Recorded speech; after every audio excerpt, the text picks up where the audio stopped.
24 Grand Slams, 22, 20. The tennis world loves big numbers. It loves drama, rivalries, and farewell tours. But here's a question nobody seems to ask anymore. What about the man who walked away at 31, having already broken every record worth breaking, without a goodbye speech, without a farewell tour, without even a press conference? What if the greatest tennis player of all time retired before the world fully understood what it had just witnessed? His name is Pete Sampras, and this is why he is still the greatest. To understand Pete Sampras, you first need to understand the decade he dominated. The 1990s were not a kind era for tennis. Andre Agassi, Boris Becker, Jim Courier, Stefan Edberg, Pat Rafter, Goran Ivanisevic, each of them a genuine champion, each of them capable of beating anyone on any given day. This was not a weak generation. This was the most competitive field his sport had produced. And here is what separates Sampras from the big three who came after him. Federer, Nadal, and Djokovic dominated their era together, splitting Grand Slams between them, pushing each other across 2 decades. Sampras had no such arrangement. There was no one to share the throne with. He stood alone at the top, and he stayed there for an entire decade. That is not dominance. That is total control. Let's talk about what Pete Sampras actually did. 14 Grand Slam singles titles, a world record that stood for 8 years, until Roger Federer finally broke it in 2009. 6 consecutive years as world number 1. From 1993 through 1998, a record in the Open era that nobody has matched since. 6 consecutive ATP Player of the Year awards. 5 year-end championships. And then there is this. In 1990, at just 19 years old, Pete Sampras became the youngest man in history to win the U.S. Open. 19 years old. Think about what most 19-year-olds are doing. Sampras was dismantling the best players on the planet on the biggest stage in American tennis. These numbers do not exist in isolation. They were built match by match, year by year, against the hardest field his generation could produce. 14 slams, 6 consecutive years at number 1, 1 decade, 1 man. The numbers do not ask for your opinion. They simply stand there, and they do not move. By 2002, the tennis world had largely moved on from Pete Sampras. He had not won a Grand Slam in 2 years. His ranking had slipped to 17 in the world. The press had stopped writing about him as a contender. Younger players were rising. The conversation had shifted. For most observers, Sampras was a legend, respected, admired, and finished.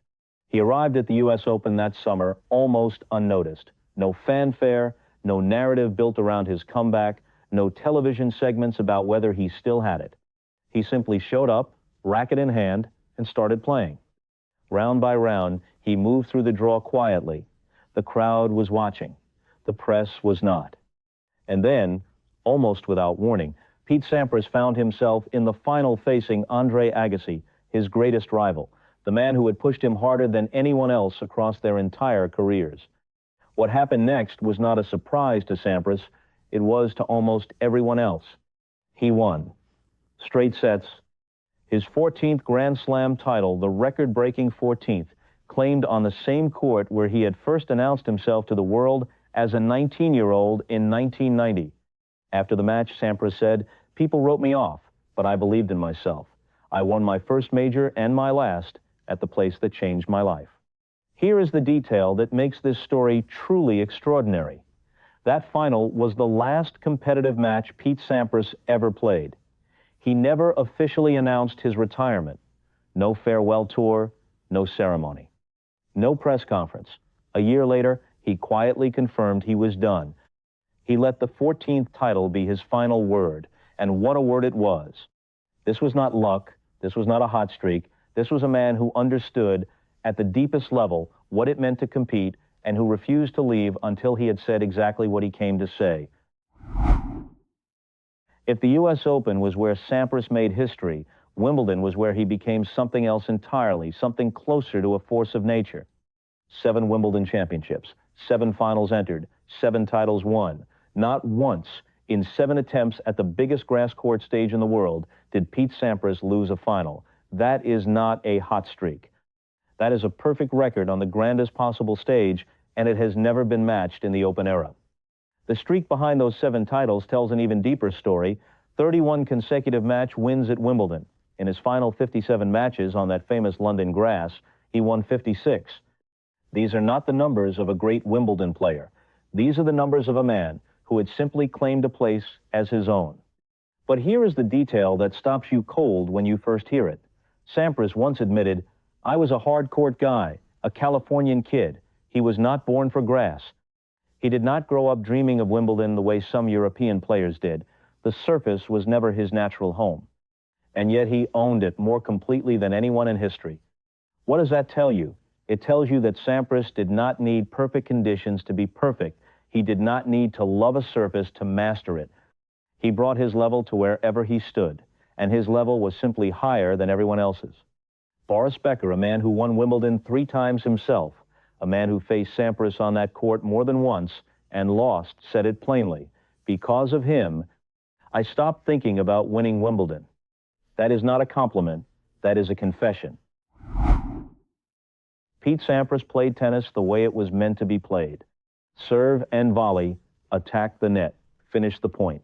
It is the most demanding style in the sport, requiring explosive movement, razor-sharp reflexes, and the ability to make high-pressure decisions in fractions of a second.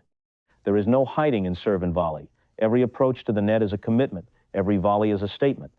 At the center of everything was his serve. Not just powerful, unreadable. Players knew it was coming.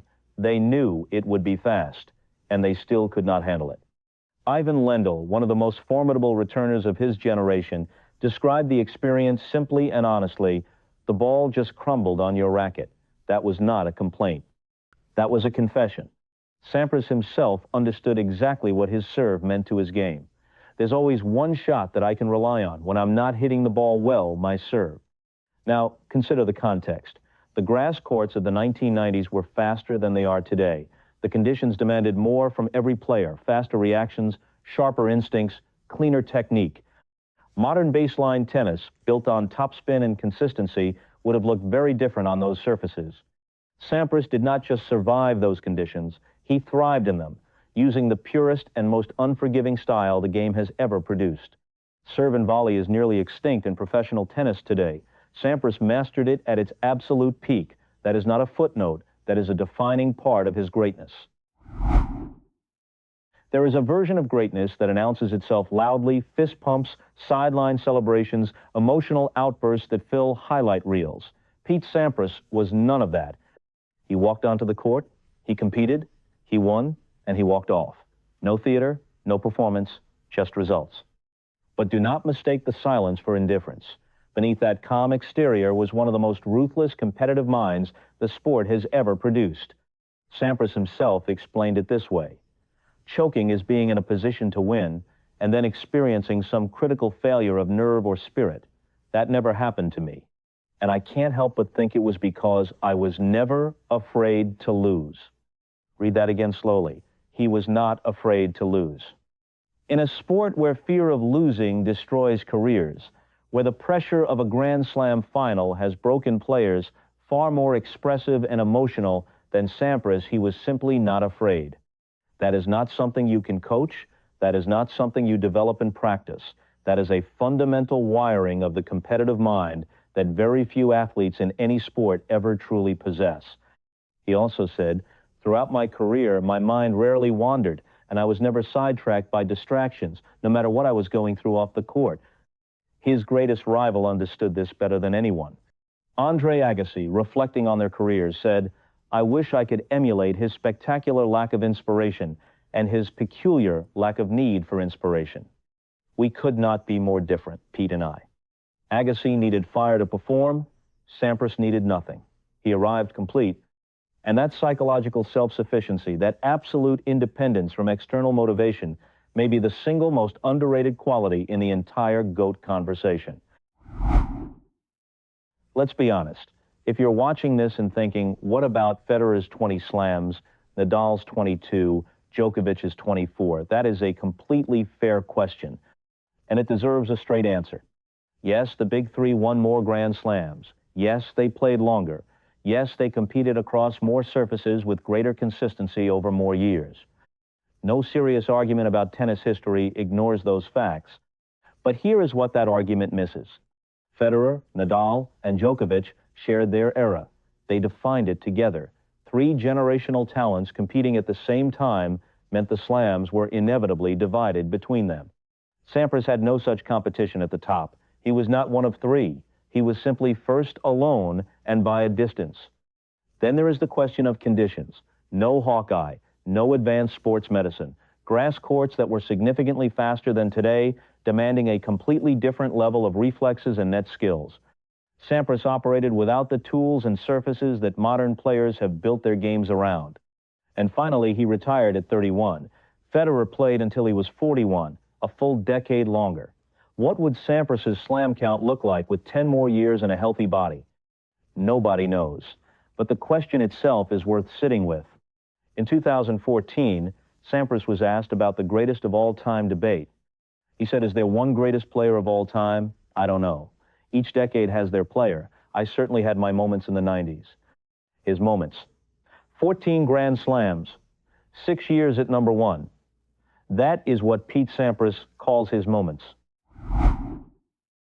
The true measure of a great athlete is not just what they won, it is what they left behind in the minds of those who came after them. When Novak Djokovic broke Sampras's Grand Slam record, he did not simply acknowledge the milestone. He said, "It's a thrilling sensation breaking the record of Pete Sampras, who was my childhood hero growing up." His childhood hero, the man Djokovic looked up to as a boy, the standard he spent his entire career chasing, was Pete Sampras. That is not a footnote. That is a testimony. Roy Emerson, the man who held the Grand Slam record before Sampras, said simply, "Sampras is the greatest of all time, and I have to give him a pat on the back for getting there." And Rod Laver, widely regarded as the greatest player of the generation before Sampras, a man who won the Grand Slam twice, watched Sampras compete and offered this. His temperament in big matches is phenomenal. From the generation before him, from the generation after him, the verdict is remarkably consistent. Sampras himself never sought this kind of recognition. He never campaigned for his legacy or reminded the world of what he had done. He said it once and said it clearly.